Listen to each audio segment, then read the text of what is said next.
ಹಾವು ಟೊಮೊಟೊ ಕಚ್ಚಿದ್ರೆ ವಿಷ ಅಲ್ಲಿರುತ್ತಾ? Snake venom is nothing but saliva highly rich in protein. Highly rich in protein ಅದು ಓಕೆ. ಅಷ್ಟೇ. ಹಾವಿಗೆ ಕಣ್ಣು ಕಾಣಿಸುತ್ತಾ? ಕಾಣಿಸುತ್ತೆ. ಸ್ಮೆಲ್? ಸ್ಮೆಲ್ ತುಂಬಾ ಚೆನ್ನಾಗಿ ಗೊತ್ತಾಗುತ್ತೆ. ಹಾವಿಗೆ ಕಿವಿ ಕೇಳಿಸುತ್ತಾ? ಕಿವಿ ಇಲ್ಲ.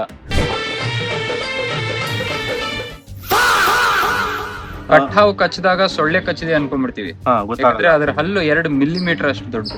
ಸುಮಾರು ಕಡೆ ನಾವು ರೆಸ್ಕ್ಯೂಗೆ ಹೋದಾಗ ಹಾವುಗಳು ಸಂಪಲ್ ಬಿದ್ದಿರತ್ತೆ. ಸೊ ಅದನ್ನ ನಾವು ಹೋಗಿ ಹಿಡಿದ್ಮೇಲೆ ಅವ್ರು ಏನು ಕೇಳ್ತಾರೆ ನಮ್ಮನ್ನ, ಆ ಸಂಪನ್ನ ಕ್ಲೀನ್ ಮಾಡ್ಬೇಕಾ, ನೀರೆಲ್ಲ ಖಾಲಿ ಮಾಡ್ಬೇಕಾ? ಬೇಡ.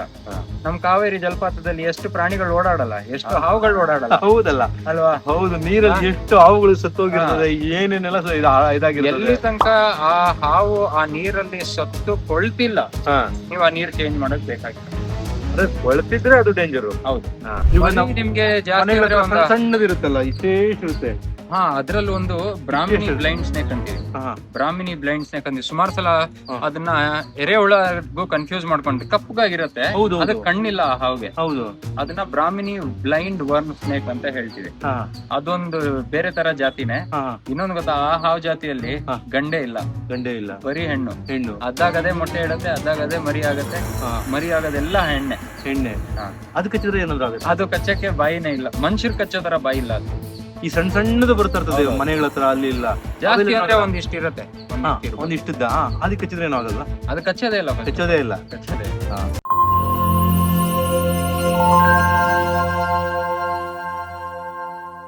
ಹಾಯ್, ಎಲ್ರಿಗೂ ನಮಸ್ಕಾರ. ನಮ್ ಜೊತೆ ಒಬ್ರು ರೆಸ್ಕ್ಯೂವರ್ ಇದಾರೆ. ಸರ್, ತಮ್ಮ ಹೆಸರು ಹೇಳಿ. ನನ್ನ ಹೆಸರು ಶೋಯಬ್ ಅಂತ. ಆಕ್ಚುಲಿ ನಾವು ಒಂದು ವಿಡಿಯೋ ಮಾಡ್ಲಿಕ್ಕೆ ಅಂತ ಬಂದ್ವಿ. ಇವ್ರ ಗಾಡಿಲಿ ಕುತ್ಕೊಂಡೆ ಬಾಯಿಗೆ ಬಂದ್ಬಿಟ್ಟಿತ್ತು. ಆ ಸ್ಪೀಡ್ ಅಲ್ಲಿ ಕರ್ಕೊಂಡೋದ್ರು. ಸುಮಾರು ಒಂದು 30 ನಿಮಿಷ ಆಗುತ್ತೆ ಆ ಜಾಗಕ್ಕೆ ಹೋಗ್ಲಿಕ್ಕೆ. ಬರೇ ಒಂದು 6 ಸೆಕೆಂಡ್ ಅಲ್ಲಿ ಕರ್ಕೊಂಡು ಹೋಗ್ಬಿಟ್ರು ಅಲ್ಲಿಗೆ. ಸರ್, ಹಿಂಗಿದು ರೆಸ್ಕ್ಯೂ ಎಷ್ಟು ರಿಸ್ಕ್ ಇರುತ್ತೆ ನಿಮ್ಗೆ? ಬಿಕಾಸ್ ನಿಮ್ಗೆ ರೋಡಲ್ಲಿ ನೀವು ಹೋಗ್ಬೇಕಾದ್ರೂ ಸಡನ್ ಆಗಿ ಜನ ಅಡ್ಡ ಬರ್ತಿರ್ತಾರೆ, ಅವ್ರನ್ನ ತಪ್ಸ್ಕೊಂಡು ಹೋಗ್ಬೇಕು. ಕೆಳಗಡೆ ಕಾರಲ್ಲಿ ಕೆಳಗಡೆ ನುಗ್ಬಿಟ್ಟು ನೀವು ಅವನ್ನ ಹಿಡಿಲಿಕ್ಕೆ ಪ್ರಯತ್ನ ಪಡ್ತಿರ್ತೀರಿ. ಆ ಟೈಮಲ್ಲಿ ಮೇಲ್ಗಡೆಯಿಂದ ಬರುತ್ತೋ ಪಕ್ಕದಲ್ಲಿ ಬರುತ್ತೋ ಗೊತ್ತೇ ಆಗಲ್ಲ, ಅಷ್ಟು ರಿಸ್ಕ್ ಇರುತ್ತೆ. ಹೆಂಗೆ ಇದು? ಸರ್ ನೋಡಿ, ಇದು ಒಂದು ಜವಾಬ್ದಾರಿ ಕೆಲಸ. ನಾನಿಲ್ಲ ಇನ್ನೊಬ್ಬ ಮಾಡ್ಲೇಬೇಕು. ಇಲ್ಲ ಜನ ಭಯ ಪಟ್ಟು ಏನೇನ್ ಮಾಡ್ತಾರೆ ಅನ್ನೋದು ನಿಮ್ಗೆ ಐಡಿಯಾನು ಇಲ್ಲ. ಒಂದು ಸಿಂಪಲ್ ಒಂದು ಎಕ್ಸಾಂಪಲ್ ಕೊಡ್ತೀನಿ. ಒಂದ್ ದಿವಸ ನಾನು ಮನೆಗೆ ಹೋಗ್ತಾ ಇದ್ದೆ ಬೈಕ್ ಅಲ್ಲಿ, ರಾತ್ರಿ ಹೊತ್ತು. ಹೋಲಿದು ಪಂಪ್ ಬರುತ್ತಲ್ಲ, ಆ ಪಂಪ್ ಅಲ್ಲಿ ಕೆರೋಸಿನ್ ತುಂಬಿಕೊಂಡು ಒಂದು ಬೈಕ್ ಅಲ್ಲಿ ಹೊಡಿತಾ ಇದಾರೆ. ತುಂಬಾ ಜನ ಸೇರ್ಕೊಂಡಿದ್ರು. ಏನ್ ಮಾಡ್ತಾರೆ, ನಿಲ್ಸ್ಬಿಟ್ಟು ಏನಪ್ಪಾ ಆಯ್ತು ಅಂದ್ರೆ ಹಾವುಗಿದೆ ಅಂದ್ರು. ಹೇಳಿದೆ, ಕೆರೋಸಿನ್ ಯಾಕೆ ಹಾಕ್ತಾ ಇದ್ದೀರಾ, ಸತ್ತೋಗತ್ತೆ ಹಾವು ಅಂದೆ. ಇಲ್ಲ, ಕೆರೋಸಿನ್ ಹಾಕ್ತಾರೆ, ಇಳ್ದು ಬಿಡತ್ತೆ, ಆಚೆ ಬಂದ್ಬಿಡತ್ತೆ ಅಂದ್ರು. ಅದ್ ಆಚೆ ಬರೋ ತನಕ ನೋಡಿ, ಹಾವಿಗೆ ಬಾಯಿ ಯಾವತ್ತು ಸ್ವಲ್ಪ ಓಪನ್ ಇದ್ದೇ ಇರತ್ತೆ. ಆ ಕೆರೋಸಿನ್ ಹೊಡೆದಾಗ ಇನ್ನೊಂದು ಹಾವು ನಾಲ್ಗೆ ಯಾವತ್ತು ಆಚೆ ತೆಗಿತಾನೆ ಇರತ್ತೆ. ಈ ಟೈಮಲ್ಲಿ ಏನಾಗತ್ತೆ ಅಂದ್ರೆ, ನಾವು ಕೆರೋಸಿನ್, ಪೆಟ್ರೋಲ್ ಇಂತ ಪ್ರಾಡಕ್ಟ್ಸ್ ನ ಯೂಸ್ ಮಾಡಿದಾಗ ಆ ಪೆಟ್ರೋಲಿಯಂ ಪ್ರಾಡಕ್ಟ್ ಅದ್ರ ನಾಲ್ಗೆ ಮೇಲೆ ಹೋಗಿ ಅದು ನಾಲ್ಗೆ ಒಳಗಡೆ ತಗೊಂಡಾಗ ಬಾಯಿಯಿಂದ ಹಿಡಿದು ಈ ಏನದ ಹೇಳುದು ಲಂಗ್ಸ್ ಎಲ್ಲ ಸುಟ್ಟೋಗತ್ತೆ. ಆ ಹಾವು ಉಳಿಯೋದಿಲ್ಲ. ಸುಮಾರು ಜನ ಏನ್ ಮಾಡ್ತಾರೆ, ಒಂದು ಹೋಲ್ ಅಲ್ಲಿ ಹಾವು ಹೋಗ್ಬಿಟ್ಟಿದ್ರೆ ನೀರ್ ಜೊತೆ ಕೆರೋಸಿನ್ ಮಿಕ್ಸ್ ಮಾಡೋದು, ಇಲ್ಲ ಪೆಟ್ರೋಲ್ ಮಿಕ್ಸ್ ಮಾಡ್ಬಿಟ್ಟು ಹಾಕ್ಬಿಡ್ತಾರೆ ಆಚೆ ಬರ್ಲಿ ಅನ್ಬಿಟ್ಟು. ಹಾವು ಉಳಿಯೋದಿಲ್ಲ. ಸೊ ಇಂಥದೆಲ್ಲ ಆಗತ್ತೆ. ಇದೆಲ್ಲ ನಾವು ನೋಡ್ಬಿಟ್ಟಿದೀವಿ. ಸೊ ಹಾಗಾಗಿ ಆದಷ್ಟು ಬೇಗ ಹೋಗೋದು ಇಂಪಾರ್ಟೆಂಟ್. ನಮ್ಗೆ ಗೊತ್ತು ಎಂತ ಸಿಚುವೇಶನ್ ಅಲ್ಲಿ ಯಾವ ತರ ಅದು ಮೂವ್ ಆಗತ್ತೆ, ಏನ್ ಮಾಡ್ಬೋದು ಅನ್ನೋದು ನಮ್ಗೊಂದು ಐಡಿಯಾ ಇರುತ್ತೆ. ಅದ್ರ ಜೊತೆಗೆ common sense of course use ಮಾಡ್ಲೇಬೇಕಿರತ್ತೆ. ಸೊ ಇದನ್ನೆಲ್ಲ ಅಕ್ಯುಮುಲೇಟ್ ಮಾಡಿ ನಾವು ಟ್ರೈ ಮಾಡ್ತೀವಿ. ಅದು ಈಗ ಅಲ್ಲಿ ನಾವು ಹೋಗಿದ್ದಾಗ ಬೆಳ್ಳುಳ್ಳಿ ನೀರ್ ಹಾಕ್ತಾ ಇದ್ರು. ಹೌದು. ಸೊ ಬೆಳ್ಳುಳ್ಳಿ ನೀರ್ ಹಾಕೋದ್ರಿಂದ ಅದು ಬರುತ್ತೆ, ಹೊರಗಡೆ ಬರುತ್ತಾ? ನಾವು ನಮ್ಮ ಇಡೀ ಜಗತ್ತಲ್ಲಿ ಹಾವುಗಳಿಗೆ ಒಂದು ರಿಪೆಲೆಂಟ್ ಅನ್ನೋದು ಮಾಡಕ್ ಆಗಿಲ್ಲ, ಮಾಡಕ್ ಆಗೋದು ಇಲ್ಲ ಅನ್ಕೊಂತೀನಿ. ಸುಮಾರು ಜನ ಇದು ಯಾವ್ದೋ ಒಂದು ಏನದು ಅಲ್ಟ್ರಾಸಾನಿಕ್ ವೇವ್ ಸ್ಟಿಕ್ ಅಂತ ಇತ್ತೀಚೆಗೆ ಯೂಸ್ ಮಾಡ್ತಾ ಇದಾರೆ. ಆ ವೇವ್ ಸ್ಟಿಕ್ ಕೂಡ ಯೂಸ್ ಆಗೋದಿಲ್ಲ. ಅದು ವೇವ್ ಸ್ಟಿಕ್ದು ಒಂದು ಅರ್ಥ ಮಾಡ್ಕೊಳ್ಳಿ. ಅದೇನ್ ಮಾಡ್ತಾ ಇದೆ ಅಂದ್ರೆ, ಅರ್ಥ್ಕ್ವೇಕ್ ಅಲ್ಲಿ ಆದಾಗ, ಭೂಕಂಪ ಆದಾಗ ಆ ವೈಬ್ರೇಷನ್ ಏನ್ ಆಗತ್ತೋ ನೆಲದಲ್ಲಿ, ಅದು ಹಾವು ಗೊತ್ತಾಗತ್ತೆ. ಗೊತ್ತಾಗಿ ಅದು ಬೇಗ ಅಲ್ಲಿಂದ ಜಾಗ ಖಾಲಿ ಮಾಡುತ್ತೆ. ಸೊ ಇವ್ರು ಏನ್ ಮಾಡ್ತಾ ಇದಾರೆ ಅಂದ್ರೆ, ಆ ಸ್ಟಿಕ್ ನ ನೀವು ಭೂಮಿಗೆ ಇಟ್ರೆ ಸೋಲಾರ್ ಎಕ್ವಿಪ್ಡ್ ಸ್ಟಿಕ್ ಅದು. ಪ್ರತಿ ಒಂದು 5 ಸೆಕೆಂಡ್ಗೋ ಅಥವಾ 10 ಸೆಕೆಂಡ್ಗೋ ಅದು ಒಂದು ವೇವ್ ಬಿಡತ್ತೆ. ಈಗ ಹಾವು ಭೂಮಿ ಒಳಗಡೆ ಆಗೋ ಒಂದು ಭೂಕಂಪದಿಂದ ಬರುವಂತ ವೇವ್ ನ ಅರ್ಥ ಮಾಡ್ಕೊಳ್ಳುವಂತ ಪ್ರಾಣಿ. ಪ್ರತಿಯೊಂದ್ 5 ಸೆಕೆಂಡ್ ಬರ್ತಾ ಇದ್ರೆ 10 ಸೆಕೆಂಡ್ ಬರ್ತಾ ಇದ್ರೆ ಅದು ಒಂದ್ ಸಣ್ಣ ರೇಡಿಯಸ್ ಮಾತ್ರ ಬರ್ತಾ ಇದ್ರೆ ಅದಕ್ಕೂ ಗೊತ್ತಾಗತ್ತೆ ಇದು ಭೂಕಂಪ ಅಲ್ಲ, ಇದು ಇನ್ನೇನೋ ಬೇರೆದು ಅನ್ಕೊಂಡು ಅದ್ ಮೂವ್ಮೆಂಟ್ ನಾರ್ಮಲ್ ಮಾಡ್ಕೊಳ್ಳುತ್ತೆ. ಸೊ ಆ ಸ್ಟಿಕ್ ಕೂಡ ರೈತರಿಗೆ ಮಾರ್ತಾ ಇದಾರೆ, ಅದು ಬರೀ ಮೋಸ. ಮತ್ತೆ ಇವತ್ ತನಕ ನಾನು ಹೇಳ್ದಂಗೆ ಯಾವ್ದೇ ತರ ರಿಪೆಲೆಂಟ್ ವರ್ಕ್ ಆಗಿಲ್ಲ ಹಾವುಗಳಿಗೆ. ಆಕ್ಚುಲಿ ಇವಾಗ ಬಂದು ಸೇರ್ಕೊಂತ ಅನ್ಕೊಳ್ಳಿ, ಹಾವು ಎಲ್ಲೋ ಮನೆಗ್ ಬಂದ್ಬಿಡ್ತ ಅನ್ಕೊಳ್ಳಿ, ಏನ್ ಮಾಡ್ಬೋದು ನಾವು? ನೀವು ಹಾವು ಬಂದ್ ಸೇರ್ಕೊಂಡಾಗ ಒಂದೇ ಕೆಲಸ ಮಾಡ್ಬೇಕಾರದು, ಬೇರೆ ಕೆಲಸ ಎಲ್ಲ ಬಿಟ್ಬಿಟ್ಟು ಅದ್ರ ಮೇಲೆ ಗಮನ ಇಟ್ಟು ಅದ್ ಎಲ್ಲಿ ಮೂವ್ ಆಗ್ತಾ ಇದೆ, ಅದ್ ಏನ್ ಮಾಡ್ತಾ ಇದೆ, ಎಲ್ಲಿಗ್ ಹೋಗ್ತಾ ಇದೆ ಅದನ್ನ ಮಾತ್ರ ನೋಡ್ಕೋಬೇಕು. ಅದನ್ನ ನಿಲ್ಸಕ್ಕಾಗ್ಲಿ ನಮ್ಮ ಹತ್ರ ಬೋರ್ಡ್ ಬಂದು ಕಚ್ಚಕ್ ಬಂದ್ಬಿಟ್ರೆ ಯಾವತ್ತು ಬರಲ್ವಾ? ಯಾವತ್ತು ಬರಲ್ಲ. ಆತರ ಬಂದಾಗ್ಲೂ ಕೂಡ ಅಕಸ್ಮಾತ್ ಬಂದ್ಬಿಟ್ರೆ ಅಲ್ಲಿಂದ ಸ್ವಲ್ಪ ಹಿಂದೆ ಹೋಗಿ, ಅದ್ರ ಮೇಲೆ ಗಮನ ಇಟ್ಕೊಂಡೆ ಹಿಂದೆ ಹೋಗಿ, ಒಂದ್ 4-5 ಹೆಜ್ಜೆ ಹಿಂದೆ ಹೋಗಿ, ಅದ್ರ ಪಾಡಿಗೆ ಅದ್ ಮೂವ್ ಆಗ್ಬಿಡತ್ತೆ, ನಿಮ್ ಕಡೆ ಬರಲ್ಲ. ಹಾವುಗೆ ಕಣ್ಣು ಕಾಣಿಸುತ್ತೆ. ಸ್ಮೆಲ್ ತುಂಬಾ ಚೆನ್ನಾಗಿ ಗೊತ್ತಾಗತ್ತೆ. ಓಕೆ. ಹಾವಿಗೆ ಕಿವಿ ಕೇಳಿಸುತ್ತಾ? ಕಿವಿ ಇಲ್ಲ. ಕಿವಿ ಕೇಳಿಸಲ್ಲ. ಕಿವಿ ಇಲ್ಲ. ಸೊ ಪುಂಗಿ ಊದೋದು ಅದೆಲ್ಲ ವರ್ಕ್ ಆಗಲ್ಲ. ಅದೆಲ್ಲ ನಮಗೋಸ್ಕರ. ಬಟ್ ನಾವು ಏನಾದ್ರು ಶೇಕ್ ಮಾಡಿ ಇದ್ರದ್ ಮಾಡ್ತಾ ಇದ್ರೆ ನಮ್ ಕಡೆ ಗಮನಿಸುತ್ತೆ. ಅದು ನೋಡಿ, ಅದು ನಾಗರಾವ್ ಮಾತ್ರ ಮಾಡೋದು, ಬೇರೆ ಎಲ್ಲ ಮಾಡಲ್ಲ. ಈಗ ನೀವು ಕೊಳಕ್ ಮಂಡಲ, ಇವಾಗ ಹಾಬಾಡಿಗರು ಮುಂಚೆ ಯಾವ ಹಾವು ಎತ್ಕೊಂಡ್ ಬರ್ತಿದ್ರು? ನಾಗರಾವ್ ಒಂದೇ. ಯಾಕಂದ್ರೆ ನಾಗರಾವ್ ಸ್ವಭಾವ ಎಂತದಂದ್ರೆ ಅದಕ್ ಪ್ರಾಣಕ್ ಭಯ ಆದಾಗ ಅದ್ ಹೆಡೆ ಬಿಚ್ಚತ್ತೆ. ಹೆಡೆ ಬಿಚ್ಚಿ ಏನ್ ಮಾಡತ್ತೆ, ಅದ್ರ ಮುಂದೆ ಏನ್ ಅಲ್ಲಾಡತ್ತೋ ಅದ್ರ ಪ್ರಕಾರ ಅದೇ ಅದಕ್ಕೆ ಪ್ರಾಣದ ಭಯ. ಸೊ ಅದ್ರ ಮೇಲೆ ಗಮನ ಇಟ್ಕೊಂಡು ಅದು ಮೂವ್ ಮಾಡತ್ತೆ. ಸೊ ನೀವು ಪುಂಗಿ ಆದ್ರೂ ಇಟ್ಕೊಳ್ಳಿ ಅಥವಾ ಒಂದ್ ಪೇಪರ್ನ ಅದ್ರ ಮುಂದೆ ಹಿಂಗ್ ಅಲ್ಲಾಡ್ಸಿ ಅದು ಅದನ್ನೇ ಫಾಲೋ ಮಾಡತ್ತೆ. ಸೊ ಈ ಪುಂಗಿ ಊದ್ತಾ ಇದ್ದಿದ್ದು ನಮ್ಗೋಸ್ಕರ. ನಾವ್ ಅದ್ ಮ್ಯೂಸಿಕ್ ಕೇಳ್ಕೊಂಡು ಹಾವಾಡಿಗ ಬಂದ, ಹಾವ್ ನೋಡಕ್ ಬಂದ ಅನ್ಬಿಟ್ಟು ನಾವ್ ಒಂದ್ ಕಾಸು ಕೊಡೋದು, ಅವ್ನ ಹಾವು ತೋರ್ಸೋದು ಅಷ್ಟೇ. ಅದೇ ಯಾವ್ದಾದ್ರೂ ಹಾವಾಡಿಗಾನ ಕೊಳಕ್ ಮಂಡಲ ಹಿಡ್ಕೊಂಡ್ ಬಂದಿರೋದ್ ನೋಡಿದೀರಾ? ಇಲ್ಲ. ಏನಕ್ಕೆ? ಕೊಳಕ್ ಮಂಡಲ ಒಂದ್ಸಲ ಅದ್ ರೌಂಡ್ ಕಟ್ಕೊಂಡು ಕೂತ್ಕೊಂಡ್ಬಿಡ್ತು ಅಂದ್ರೆ ಕದ್ಲಲ್ಲ. ನೀವ್ ಅದ್ರ ಸ್ಟ್ರೈಕ್ ರೇಂಜ್ ಹೋದಾಗ ಅದ್ ಎಗ್ರಿ ಕಚ್ಚುತ್ತೆ. ಎಗರೋದು ಅಂದ್ರೆ ಸ್ಪ್ರಿಂಗ್ ಆಕ್ಷನ್, ಅದು ಬೇಸಿಕ್ಲಿ ಸ್ಪ್ರಿಂಗ್ ಆಕ್ಷನ್ ನಾವು ಎಗರೋದು ಅಂತ ಹೇಳೋದು. ಎಗರೋದು ಅಂದ್ರೆ ಬೇರೆ ಪ್ರಾಣಿಗಳು ಎಗರತ್ತಲ್ಲ ಆತರ ಎಗರಲ್ಲ. ಅದೇನ್ ಮಾಡುತ್ತೆ, ಫುಲ್ ರೌಂಡ್ ಆಗಿರತ್ತಲ್ಲ, ಇವಾಗ ಒಂದ್ ಸ್ಪ್ರಿಂಗ್ ಹೆಂಗ್ ಮೂವ್ ಆಗತ್ತೆ, ಕೆಳಗಡೆಯಿಂದ ಫುಲ್ ಹಿಂಗ್ ಜಂಪ್ ಆಗತ್ತಲ್ಲ, ಆ ತರ ನಿಮ್ ಕಡೆ ಬರುತ್ತೆ. ಅದು ನೀವು ಅದ್ರ ರೇಂಜ್ ಅಲ್ಲಿ ಬಂದ್ರೆ, ಅಂದ್ರೆ ಎಷ್ಟು ರೇಂಜ್ ಅಲ್ಲಿ ಇರುತ್ತೆ ಅದು ಡಿಪೆಂಡ್ ಆಗುತ್ತೆ. ಒಂದ್ 5 ಅಡಿ ಹಾವು ಇಲ್ಲ ಅಂದ್ರೆ ಒಂದ್ 6 ಅಡಿ ತನಕ ಬರ್ಬೋದು. ಈ ರೀತಿ ಎಗರುವಂತ ಹಾವು ಯಾವ್ಯಾವ್ದಿದೆ? ಅದೇ ಕೊಳಕ್ ಮಂಡಲಗಳಿದೆ. ಯಾವ್ದೇ ವೈಪರ್ ತಗೊಳ್ಳಿ, ಯಾವ್ದೇ ವೈಪರ್ ಜಾತಿ, ಅದೆಲ್ಲ ಅದೇ ತರ ಅಟ್ಯಾಕ್ ಮಾಡೋದು. ವೈಪರ್ ಜಾತಿ ಎಲ್ಲ ಹಂಗೆ ಅದೇ ತರ ಅಟ್ಯಾಕ್ ಮಾಡೋದು. ನಾಗರ ಹಾವು ಇದ್ದಿದ್ ಕಡೆಯಿಂದ ಅದು ಫಾರ್ ಅನ್ ಎಕ್ಸಾಂಪಲ್ ಇವಾಗ 1 ಅಡಿ ಎತ್ತಿದ್ರೆ ಆ 1 ಅಡಿ 1.5 ಅಡಿ ಒಂದ್ ಸ್ವಲ್ಪ ಮುಂದೆ ಬರ್ಬೋದು. ಬಟ್ ಕಾಳಿಂಗ ಸರ್ಪ ಆತರ ಇಲ್ಲ. ಕಾಳಿಂಗ ಸರ್ಪ ಎಡೆ ಬಿಚ್ಕೊಂಡು ಹಂಗೆ ಮುಂದೆ ಬರುತ್ತೆ. ಅದು ತುಂಬಾ ಹೈಟ್ ಬೇರೆ ಹೋಗುತ್ತೆ. ಹೌದು, ಅದು 15 ಅಡಿ 16 ಅಡಿ ಬೆಳೆಯತ್ತವು.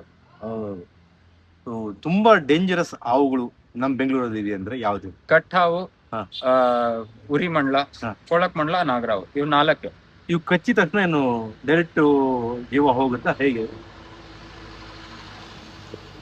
ಸುಮಾರು ಸಲ ವಿಷ ಇಲ್ದಿರೋ ಹಾವು ಕಚ್ಚಿ ಜನ ಸತ್ತೋಗ್ಬಿಟ್ಟಿದ್ದಾರೆ ಕಾರ್ಡಿಯಾಕ್ ಅರೆಸ್ಟ್ ಇಂದ, ಗಾಬರಿ ಆಗಿ. ಸೊ ವಿಷ ಇರೋ ಹಾವೇ ಕಚ್ಚಿದ್ರು ಕೂಡ ನಿಮ್ಗೆ ಟೈಮ್ ಸಿಗತ್ತೆ, ನೀವು ಗಾಬರಿ ಪಟ್ಟಿಲ್ಲ ಅಂದ್ರೆ ನಿಮ್ಗೆ ಟೈಮ್ ಇರತ್ತೆ. ಅದೆಲ್ಲ ನೀವು ಸ್ವಲ್ಪ ತಾಳ್ಮೆಯಿಂದ ಹೇಳೋದು ಸುಲಭ, ಅದಾದಾಗ ಮಾಡೋದು ಬಹಳ ಕಷ್ಟ. ಬಟ್ ಆ ಟೈಮಲ್ಲಿ ಮಾಡ್ಕೊಂಡ್ರೆ ಉಳಿಯೋ ಚಾನ್ಸಸ್ ಜಾಸ್ತಿ ಇರತ್ತೆ. ಈಗ ಮರಿ ಹಾವುಗಳು ಇರ್ತವೆ, ತುಂಬಾ ಜನ ನಾವು ತುಂಬಾ ಫಂಟ್ರು ಇಲ್ಲ ಮರಿ ಹಾವು ಏನು ಮಾಡುತ್ತೆ ಅಂತ ಹೇಳ್ಬಿಟ್ಟು ಅದನ್ನ ಎತ್ತುತ್ತಾರೆ, ಮತ್ತೆ ಅದು ಕಚ್ಚು ಬಿಡುತ್ತೆ. ಕಚ್ಚಿದ್ರು ಏನೂ ಆಗಲ್ಲ, ಏನು ಪರವಾಗಿಲ್ಲ ಅಂತ ಹೇಳ್ಬಿಟ್ಟು ತಿಳ್ಕೊಂತಾರೆ. ಹೇಗೆ ಅದು ಕಚ್ಚಿದ್ರೆ ಏನಂತ? ಮರಿ ಹಾವಲ್ಲಿ ಟಾಕ್ಸಿಸಿಟಿ ಲೆವೆಲ್ ಅಂತೀವಿ. ಇವಾಗ ವೆನಮ್ ಅಲ್ಲಿ ಟಾಕ್ಸಿಕ್ ಇರುತ್ತೆ, ವೆನಮ್ ಇಸ್ ಟಾಕ್ಸಿಕ್. ಸೊ ಮರಿಯಲ್ಲಿ ಆ ಟಾಕ್ಸಿಸಿಟಿ ಲೆವೆಲ್ ಜಾಸ್ತಿ ಇರುತ್ತೆ. ದೊಡ್ಡ ಹಾವಕ್ಕಿನ್ನ ಸೇಮ್ ವಿಷ ಸೇಮ್. ಅಂದ್ರೆ ಇವಾಗ ವೈಪರ್ ಜಾತಿಯಲ್ಲಿ ಹಿಮೋಟಾಕ್ಸಿಕ್ ವೆನಮ್ ಇರುತ್ತೆ, ನಾಗರಾವು ಮತ್ತೆ ಕಟ್ಟಾವಲ್ಲಿ ನ್ಯೂರೋಟಾಕ್ಸಿಕ್ ವೆನಮ್ ಇರುತ್ತೆ. ಸೊ ಈ ಟಾಕ್ಸಿಸಿಟಿ ಲೆವೆಲ್ ಬಂದು ಮರಿ ಹಾವಲ್ಲಿ ಜಾಸ್ತಿ. ಇನ್ನೊಂದು ಕಟ್ಟಾವಲ್ಲಿ ಕಟ್ಟಾವಿನ ವಿಷ ನಾಗರಾವಿನ ವಿಷಕ್ಕಿಂತ 16 ಟೈಮ್ಸ್ ಜಾಸ್ತಿ ಟಾಕ್ಸಿಸಿಟಿ. ಕಟ್ಟಾವು ಕಚ್ಚಿದಾಗ ಸೊಳ್ಳೆ ಕಚ್ಚಿದೆ ಅನ್ಕೊಂಡ್ಬಿಡ್ತೀವಿ, ಯಾಕಂದ್ರೆ ಅದ್ರ ಹಲ್ಲು 2 ಮಿಲಿಮೀಟರ್ ಅಷ್ಟು ದೊಡ್ಡದು. ಅದು ಕಚ್ಚಿದೆ ಅಂತಾನೆ ಗೊತ್ತಾಗಲ್ಲ, ಸಿಂಪ್ಟಮ್ಸ್ ಮೇಲೆನೆ ಗೊತ್ತಾಗದ ಹಾವು ಕಚ್ಚಿದೆ ಅಂತ. ಆತರ. ಸೊ ಈ ಮರಿ ಅಂದ್ರೆ ಎಷ್ಟು ಚಿಕ್ಕದ ಮರಿಯಿಂದ ಇರ್ತದೆ ಹಾವು? ನಿಮ್ಗೆ ಜಾಸ್ತಿ ಸಣ್ಣದಿರುತ್ತಲ್ಲ, ಇಷ್ಟೇ ಇರುತ್ತೆ. ಅದ್ರಲ್ಲಿ ಒಂದು ಬ್ರಾಹ್ಮಿನಿ ಬ್ಲೈಂಡ್ ಸ್ನೇಕ್ ಅಂತೀವಿ. ಬ್ರಾಹ್ಮಿನಿ ಬ್ಲೈಂಡ್ ಸ್ನೇಕ್ ಅಂತೀವಿ. ಸುಮಾರು ಸಲ ಅದನ್ನ ಎರೆಹುಳಗೂ ಕನ್ಫ್ಯೂಸ್ ಮಾಡ್ಕೊಂಡ್ರೆ, ಕಪ್ಪಗಾಗಿರುತ್ತೆ, ಅದಕ್ಕೆ ಕಣ್ಣಿಲ್ಲ ಆ ಹಾವಿಗೆ. ಅದನ್ನ ಬ್ರಾಹ್ಮಿನಿ ಬ್ಲೈಂಡ್ ವರ್ಮ್ ಸ್ನೇಕ್ ಅಂತ ಹೇಳ್ತೀವಿ. ಅದೊಂದು ಬೇರೆ ತರ ಜಾತಿನೇ. ಇನ್ನೊಂದು ಗೊತ್ತಾ, ಆ ಹಾವು ಜಾತಿಯಲ್ಲಿ ಗಂಡೆ ಇಲ್ಲ, ಬರೀ ಹೆಣ್ಣು. ಅದಾಗದೆ ಮೊಟ್ಟೆ ಇಡತ್ತೆ, ಅದಾಗದೆ ಮರಿ ಆಗತ್ತೆ, ಮರಿ ಆಗದೆಲ್ಲ ಹೆಣ್ಣೆ. ಅದು ಕಚ್ಚಿದ್ರೆ ಏನಾದ್ರು ಆಗುತ್ತೆ? ಅದು ಕಚ್ಚಕ್ಕೆ ಬಾಯಿನೇ ಇಲ್ಲ, ಮನುಷ್ಯರ್ ಕಚ್ಚೋ ತರ ಬಾಯಿ ಇಲ್ಲ ಅದು. ಈ ಸಣ್ಣ ಸಣ್ಣದು ಬರ್ತಾ ಇರ್ತದೆ ಮನೆಗಳ ಹತ್ರ, ಅಲ್ಲಿ ಇಲ್ಲ ಜಾಸ್ತಿ ಅಂದ್ರೆ ಒಂದಿಷ್ಟು ಇರತ್ತೆ, ಒಂದಿಷ್ಟದ. ಅದಕ್ಕೆ ಕಚ್ಚಿದ್ರೆ ಏನೋ ಆಗಲ್ವಾ? ಅದು ಕಚ್ಚೋದೇ ಇಲ್ಲ. ಅಂದ್ರೆ ಎಷ್ಟು ಮಿನಿಮಮ್ ಒಂದಿಷ್ಟುದ್ದ? ಒಂದು ಕೆಲವು ಸಲ ಒಂದು 10 ಸೆಂಟಿಮೀಟರ್ ಅಥವಾ 15 ಸೆಂಟಿಮೀಟರ್ ಅನ್ಕೋಬಹುದು, ಒಂದು 6 ಇಂಚು. ಮರಿ ಹುಟ್ಟಿದಾಗ ಅಷ್ಟು ಇರತ್ತೆ. ಮರಿ ಹುಟ್ಟಿದಾಗ ಹಂಗಿರುತ್ತೆ. ಸೊ ಅದೇನು ಮೊಟ್ಟೆನೇ ಇರ್ತದ ಎಲ್ಲಾನು ಅಥವಾ ಮರಿಗಳು ಸುಮಾರು ಹಾವುಗಳು ಮೊಟ್ಟೆ ಇಡತ್ತೆ, ಸುಮಾರು ಹಾವುಗಳು ಡೈರೆಕ್ಟ್ ಆಗಿ ಮರಿ ಹಾಕತ್ತೆ. ಕೊಳಕ್ ಮಂಡ್ಲ ಮತ್ತೆ ಇದು ನಮ್ಮ ವೈನ್ ಸ್ನೇಕ್ ಅಂತೀವಿ, ಹಸಿರು ಹಾವು ಮರದಲ್ಲಿ ಇರುತ್ತಲ್ಲ, ಮೂಗು ಸ್ವಲ್ಪ ಚೂಪಾಗಿರುತ್ತೆ, ಅದು ಕೂಡ ಡೈರೆಕ್ಟ್ ಮರಿ ಹಾಕತ್ತೆ. ಸೊ ಈಗ ಮರದಲ್ಲಿ ಇರುತ್ತಲ್ಲ, ಅದು ಹಸಿರಾವು ಕಚ್ಚಿದ್ರೆ ಜೀವಕ್ಕೆ ಸಡನ್ ಅಪಾಯ ಇದೆಯಾ? ಹೇಗೆ ಅದು? ಅದಿಲ್ಲ, ಜ್ವರ ಬರುತ್ತೆ ಅಂತ ಐ ಥಿಂಕ್ ಕೇಳಿದ್ವಿ. ಮೈಲ್ಡ್ಲಿ. ಸೊ ಈಗ ನೀವು ಒಳ್ಳೆ ಪಾಯಿಂಟ್ ಹೇಳಿದ್ರಿ. ಹಾವಲ್ಲಿ 3 ತರ ಭಾಗಗಳಿದೆ. ಒಂದು ವಿಷ ಇರುವಂತ ಹಾವು, ಅದ್ 4 ಹೇಳಿದ್ನಲ್ಲ, ಯಾವ್ದು ನಾಗರಾವು, ಕೊಳಕ್ ಮಂಡ್ಲ, ಉರಿ ಮಂಡ್ಲ ಮತ್ತೆ ಕಟ್ಟಾವು. ಈಗ ಮೈಲ್ಡ್ಲಿ ವೆನಮಸ್ ಅಂತ ಹೇಳ್ತೀವಿ. ಮೈಲ್ಡ್ಲಿ ವೆನಮಸ್ ಅಂದ್ರೆ ಆ ವಿಷದಲ್ಲಿ ಒಂದು ಮನುಷ್ಯನ ಸಾಯಿಸೋಷ್ಟು ಶಕ್ತಿ ಇಲ್ಲ, ಬಟ್ ಜ್ವರ ಬರ್ಬೋದು, ವಾಂತಿ ಆಗ್ಬೋದು, ತಲೆನೋವು ಆಗ್ಬೋದು, ಒಂದ್ ಸ್ವಲ್ಪ ಹೊತ್ತು 1-2-3 ಅವರ್ ಊದ್ಕೊಳ್ಬಹುದು. ಅಂತ ಕ್ಯಾಟಗರಿಯಲ್ಲಿ ನಮ್ಮ ವೈನ್ ಸ್ನೇಕ್ ಬರುತ್ತೆ. ಆ ತಲೆ ಚೂಪಾಗಿರೋದು, ಕಣ್ಣು ಹೊಡಿಯತ್ತೆ, ಕಣ್ ತಿನ್ನತ್ತೆ, ಅಥವಾ ಕಿವಿಯಿಂದ ಹೋಗಿ ತಲೆ ಇದು ತಿನ್ನತ್ತೆ ಅಂತ ಜನ ಅದೊಂದ್ ಮೂಢನಂಬಿಕೆ. ಸೊ ಅದೇನು ಮಾಡಲ್ಲ, ಅದ್ರ ಮೂಗ್ ಬಹಳ ಸ್ಮೂತ್ ಆಗಿರತ್ತೆ. ಅದೇನಾದ್ರು ಜೋರಾಗಿ ಹೊಡೆದ್ರೆ ಅದ್ರ ಮೂಗೆ ಬೆಂಡಾಗತ್ತೆ ಅಂತ ಹೌದು. ಸೊ ಅದು ಕಣ್ಣಿಗೆಲ್ಲ ಅಟ್ಯಾಕ್ ಮಾಡಲ್ಲ, ಬಟ್ ಅದು ಒಂದು ಮೈಲ್ಡ್ಲಿ ವೆನಮಸ್ ಕ್ಯಾಟಗರಿಯಲ್ಲಿ ಬರುತ್ತೆ. ಈಗ ಹಾವು ಕಚ್ಚಿದ್ರೆ, ಯಾವ್ದಾದ್ರು ಒಂದು ಪದಾರ್ಥಕ್ಕೆ ಕಚ್ಚಿದ್ರೆ, ಯಾವ್ದಾದ್ರು ಪದಾರ್ಥಕ್ಕೆ ಕಚ್ಚುತ್ತಾ? ಫಸ್ಟ್ ಆಫ್ ಆಲ್ ಜನರಲಿ ಕಚ್ಚಲ್ಲ. ಯಾಕಂದ್ರೆ ಲಾಸ್ಟ್ ಯಾವ್ದೋ ಒಂದು ಟೊಮೊಟೊ ಕಚ್ಚಿಬಿಡ್ತು, ಆ ಟೊಮೊಟೊದಲ್ಲಿ ಇದೆಲ್ಲ ಇದೆ, ಅದು ತಿಂದ್ರೆ ತುಂಬಾ ಡೇಂಜರು, ಎಲ್ಲ ರೈತರು ಈ ತರದ್ದು ಸೇಲ್ ಮಾಡ್ತಾ ಇದಾರೆ ಅಂತೆಲ್ಲ ಅಂತ ಇದ್ರು. ಹಾವು ಟೊಮೊಟೊ ಕಚ್ಚಿದ್ರೆ ವಿಷ ಅಲ್ಲಿರುತ್ತಾ? ತುಂಬಾ ಒಳ್ಳೆ ಕ್ವೆಶ್ಚನ್. ನೋಡಿ, ಇದು ಸುಮಾರು ಜನರಿಗೆ ಇದು ಅನ್ಕೊಂತಾರೆ, ಬಟ್ ನೋಡಿ, ಹಾವಿನ ವಿಷ ಮತ್ತೆ ನಿಮ್ಮ ಅಂಗಡಿಯಲ್ಲಿ ಸಿಗುವಂತ ಪಾಯ್ಸನ್, ಇವೆರಡರಲ್ಲಿ ತುಂಬಾ ವ್ಯತ್ಯಾಸ ಇದೆ. ಪಾಯ್ಸನ್ ಬಂದು ನೀವು ಮುಟ್ಟಿದ್ರೆ ಅಥವಾ ಕುಡಿದ್ರೆ ನಿಮ್ಗೆ ಅಫೆಕ್ಟ್ ಆಗತ್ತೆ. ಹಾವಿನ ವಿಷ ಎಲ್ಲಿ ತನಕ ನಿಮ್ಮ ರಕ್ತಕ್ಕೆ ಸೇರೋದಿಲ್ಲ ಅಲ್ಲಿ ತನಕ ನಿಮ್ಗೆ ಎಫೆಕ್ಟ್ ಆಗಲ್ಲ. ಸೊ ಎಕ್ಸಾಂಪಲ್, ಇವಾಗ ಒಂದು ಟೊಮ್ಯಾಟೊಗೆ ಕಚ್ಚೋದಿಲ್ಲ, ಕಚ್ಚಿದೆ ಅನ್ಕೊಳ್ಳಿ, ಓಕೆನಾ? ಆ ಟೊಮ್ಯಾಟೊನ ನೀವು ತಿಂದ್ರು ನಿಮ್ಗೆ ಏನಾಗೋದಿಲ್ಲ. ಸುಮಾರು ಕಡೆ ಹಳ್ಳಿಗಳಲ್ಲಿ ಇವತ್ತೂನು ಕೋಳಿಗಳಿಗೆ ಸಾಯಿಸ್ಬಿಡುತ್ತೆ ಹಾವು, ಹೌದು, ತಿನ್ನೋದಿಕ್ಕೆ. ಆ ಕೋಳಿನ ನೀವು ಅಡ್ಗೆ ಮಾಡಿ ತಿನ್ನಿದ್ರೆ ನೀವು ತಿನ್ಬಹುದು, ಏನೂ ಆಗಲ್ಲ.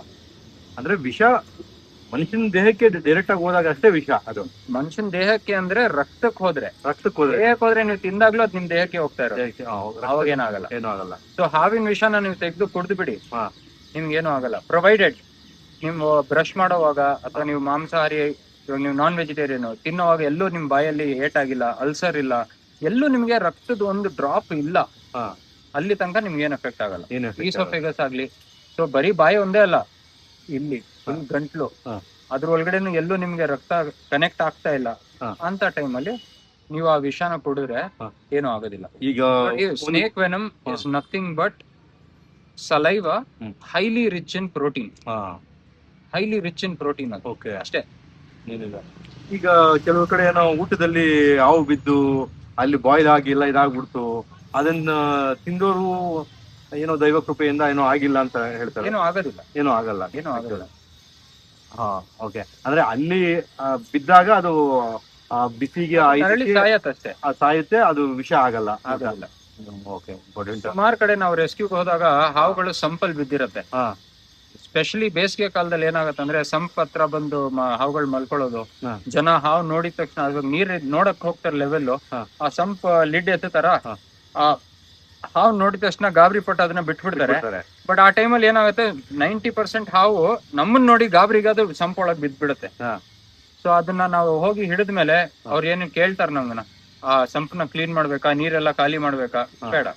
ನಮ್ ಕಾವೇರಿ ಜಲಪಾತದಲ್ಲಿ ಎಷ್ಟು ಪ್ರಾಣಿಗಳು ಓಡಾಡಲ್ಲ, ಎಷ್ಟು ಹಾವುಗಳು ಓಡಾಡಲ್ಲ? ಹೌದಲ್ಲ ಅಲ್ವಾ? ಹೌದು, ನೀರಲ್ಲಿ ಎಷ್ಟು ಹಾವುಗಳು ಸತ್ತೋಗಿರ್ತದೆ, ಏನೇನೆಲ್ಲ ಇದಾಗಿರ್ತದೆ. ಎಲ್ಲಿ ತನಕ ಆ ಹಾವು ಆ ನೀರಲ್ಲಿ ಸತ್ತು ಕೊಳ್ತಿಲ್ಲ, ನೀವು ಆ ನೀರ್ ಚೇಂಜ್ ಮಾಡಕ್ ಬೇಕಾಗಿಲ್ಲ. ಅಂದ್ರೆ ಬಳಸಿದ್ರೆ ಅದು ಡೇಂಜರ್. ಹೌದು. ಅದು ಬೇರೆ ಜೀವಂತವಾಗಿದೆಯಾ ಏನು ಆಗಲ್ಲ. ಆ ನೀರ್ನ ನೀವು ಕುಡಿಲೂಬಹುದು, ಸ್ನಾನನೂ ಮಾಡಬಹುದು, ಉಪಯೋಗಿಸಬಹುದು, ಎಲ್ಲದಕ್ಕೂ ಏನು ಆಗೋದಿಲ್ಲ. ವಿಡಿಯೋ ಇಷ್ಟಕ್ಕೆ ಮುಗ್ದಿಲ್ಲ. ನೆಕ್ಸ್ಟ್ ಎಪಿಸೋಡ್ ಇನ್ನೂ ತುಂಬ ಚೆನ್ನಾಗಿದೆ. ಹೇಗೆಲ್ಲ ರೆಸ್ಕ್ಯೂ ಮಾಡ್ತಾರೆ, ಹೇಗೆಲ್ಲ ಸಮಸ್ಯೆಗಳು ಉಂಟಾಗುತ್ತೆ, ಆ್ಯಂಡ್ ರೆಸ್ಕ್ಯೂ ಮಾಡಿ ಎಲ್ಲಿ ಬಿಡ್ತಾರೆ ಇವರು, ಹೀಗೆ 10 ಹಲವು ವಿಚಾರಗಳನ್ನು ನೆಕ್ಸ್ಟ್ ಎಪಿಸೋಡ್ನಲ್ಲಿ ತಿಳಿಸ್ತೇವೆ. Thank you for watching. ಹಾವುಗಳ ಬಗ್ಗೆ ಇಂಟ್ರೆಸ್ಟ್ ಇರುತ್ತೆ, ತಿಳ್ಕೊಬೇಕು, ಅದ್ರ ಬಗ್ಗೆ ಏನೋ ಕಲಿಬೇಕು. ಏನೋ ನಾವೆಲ್ಲೋ ಯಾವುದೋ ಪ್ರದೇಶದಲ್ಲಿದ್ದೀವಿ, ಅಲ್ಲಿ ಸುತ್ತಮುತ್ತ ಹಾವುಗಳಿದೆ. ಸೊ ಅದರಿಂದ ನಾವು ಸರ್ವೈವ್ ಆಗೋದಕ್ಕೆ ಏನಾದರೂ ಕಲಿಬೇಕು ಅಂದರೆ, ಸೊ ನೀವು ಕಾಡ್ ಪ್ರದೇಶಕ್ಕೆ ಹೋದಾಗ ಹೆಂಗ್ ಸರ್ವೈವ್ ಆಗ್ಬೇಕು ಅದು ಬೇರೆ ವಿಷಯ. ಬಟ್ ಈಗ ನಾವು ಸಿಟಿ ಲಿಮಿಟ್ಸ್ ಅಲ್ಲಿ ಇದ್ದಾಗ ನಿಮ್ಮ ಮನೆ ಅಕ್ಕಪಕ್ಕ ಹಾವು ಬಂತು, ಇವಾಗ ರೆಸ್ಕ್ಯೂರ್ ಯಾರು ಬಂದಿಲ್ಲ ಅಂತ ಟೈಮಲ್ಲಿ ಹೆಂಗೆ ನೀವು ಆ ಸಿಚುವೇಶನ್ ಹ್ಯಾಂಡಲ್ ಮಾಡ್ಬೋದು, ಅಥವಾ ಒಂದು ರೆಸ್ಕ್ಯೂರ್ ತಪ್ಪು ಮಾಡ್ತಾ ಇದ್ರೆ ಹೆಂಗ್ ಮಾಡಬೇಕು ಅನ್ನೋದು ನೀವು ಕರೆಕ್ಟ್ ಆಗಿ ಕಲ್ತ್ಕೋಬೇಕು ಅನ್ನೋದಾದಿದ್ರೆ, ನಂದು ಇನ್ಸ್ಟಾಗ್ರಾಮ್ ಪೇಜ್ ಇದೆ, ಫಾರೆಸ್ಟ್ ಫ್ರೆಂಡ್ ಮತ್ತೆ ನಂಬರ್ 5 ಅಂತ, ಒಂದೇ ವರ್ಡ್ ಅದು. ಅದ್ರಲ್ಲಿ ಹುಡುಕಿ, ನಿಮ್ಗೆ ಸಾಕಷ್ಟು ವಿಡಿಯೋಸ್ ಇದೆ, ಅದರಲ್ಲಿ ಎಲ್ಲ ಮಾಹಿತಿ ಸಿಗುವಂತ ವಿಡಿಯೋಸ್ ಇದೆ. ಬರೀ ಎಂಟರ್ಟೈನ್ಮೆಂಟ್ಗೋಸ್ಕರ ಅಂದ್ರೆ ಸ್ವಲ್ಪ ಕಷ್ಟ. ಅದರಲ್ಲಿ ಒಳ್ಳೆ ಮಾಹಿತಿ ಇದೆ, ಕಲಿಯೋ ತರ ಒಂದು ಇನ್ಫಾರ್ಮೇಶನ್ ಇದೆ ಪ್ರತಿಯೊಂದು ವಿಡಿಯೋದಲ್ಲಿ. ದಯವಿಟ್ಟು ಚೆಕ್ ಮಾಡಿ ಅರ್ಥ ಮಾಡ್ಕೊಳ್ಳಿ, ಅದನ್ನ ಆ ತರ ನಡ್ಕೊಳ್ಳೋಣ. ನೀವು ರೆಸ್ಕ್ಯೂ ಎಲ್ಲೆಲ್ಲ ಮಾಡ್ತೀರಾ ಬೆಂಗಳೂರಲ್ಲಿ? ಹಾವು ಮನೆ ಒಳಗಡೆ ಅಥವಾ ಕಾಂಪೌಂಡ್ ಒಳಗಡೆ ಇದೆ ಅಂತ ಹೇಳಿದ್ರೆ ಎಲ್ಲೇ ಇದ್ರೂ ಮಾಡ್ತೀನಿ. ಇರೋದು ಮನೆ Arakere side, Bannerghatta road. So generally south Bangalore ಬೇಗ ಕವರ್ ಮಾಡಕ್ ಆಗತ್ತೆ. ಬಟ್ ಪರಿಸ್ಥಿತಿ ಬಂದ್ರೆ, ಅಕಸ್ಮಾತ್ ಫ್ರೆಂಡ್ಸ್ ಯಾರು ರೆಸ್ಪಾಂಡ್ ಮಾಡಿಲ್ಲ ನಾರ್ತ್ ಸೈಡ್ ಅಥವಾ ಬೇರೆ ಸೈಡ್ ಅಂತ ಟೈಮಲ್ಲಿ ಅಲ್ಲಿ ಕೂಡ ಹೋಗ್ತೀವಿ. ನಿಮ್ ನಂಬರ್?